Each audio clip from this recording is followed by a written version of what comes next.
మరి ఉత్తరం చూద్దామండి. చెప్పండి. ఈమెయిల్ ద్వారా శుక రాస్తున్నారు, రామాయణంలో హనుమంతుని తల్లిదండ్రుల ప్రస్తావనే లేదా, తెలియచేయగలరు అంటూ రాస్తున్నారు.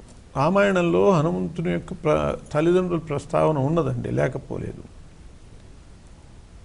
కిష్కింధాకాండలో వానరులంతా కూడా సముద్ర తీరానికి చేరుతారు, సముద్రం యొక్క ఉత్తర తీరానికి చేరుతారు. అక్కడి నుంచి సముద్రం లంఘించాలి, 100 యోజనాల సముద్రాన్ని లంఘించాలి. ఎవరు ఈ 100 యోజనాల సముద్రాన్ని లంఘించగలవాళ్ళు అనేటటువంటి ప్రశ్న వస్తే ఎవరికి వాళ్ళు నేను ఇంత దూకగలను, నేను ఇంత దూకగలను అని ప్రగల్భాలు పలుకుతారు. ఎవ్వరూ దూకలేరు.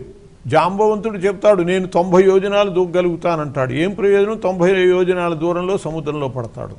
అంగదుడు చెప్తాడు నేను 100 యోజనాలు దూకగలను, కానీ తిరిగి రాగలనో లేను అంటాడు. అది వ్యర్థం. తిరిగి రాకపోతే వెళ్ళాడో తెలియదు, మధ్యలో మునిగాడో తెలియదు. కాబట్టి వెళ్ళి పూర్తిగా రాగలిగినటువంటి వాడి వల్లనే కార్యం సానుకూలం అవుతుంది. మరి మనలో అటువంటి వాడు లేడా అని చెప్పి వాపోతూ ఉంటే అప్పుడు జాంబవంతుడు, అతడు కృతయుగం నుంచి ఉన్నాడు, బ్రహ్మ ఆవలింత నుంచి పుట్టినటువంటి వాడు, మహావృద్ధుడు జాంబవంతుడు. ద్వాపర యుగంలో కూడా ఉన్నాడు, కృష్ణుడితో యుద్ధం చేశాడు బాహాబాహి. ఆ జాంబవంతుడు చెప్తాడు, ఆయనకు అన్నీ తెలుసు, ఆంజనేయుడు ఈ కార్యం చేయటానికి సమర్థుడు. మరి ఎందుకు ఆయన చెప్పలేదు అంటే ఆయన శక్తి ఆయనకి తెలియదు, అటువంటి శాపం ఆయనకున్నది.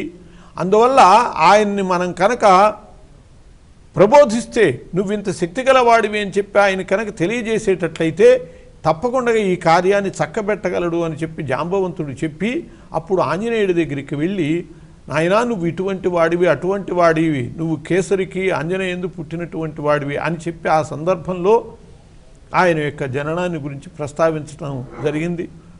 అలా ఆంజనేయ స్వామి యొక్క జనన వృత్తాంతము మనకి 1-2 చోట్ల ఉత్తర కాండలో కూడా మనకు వస్తుంది రామాయణంలో. చాలా సంతోషం అండి, మీ సమయాన్ని కేటాయించి మా ప్రేక్షకుల ధర్మ సందేహాలకు శాస్త్రీయ సమాధానాలు అందించినందుకు ధన్యవాదాలు.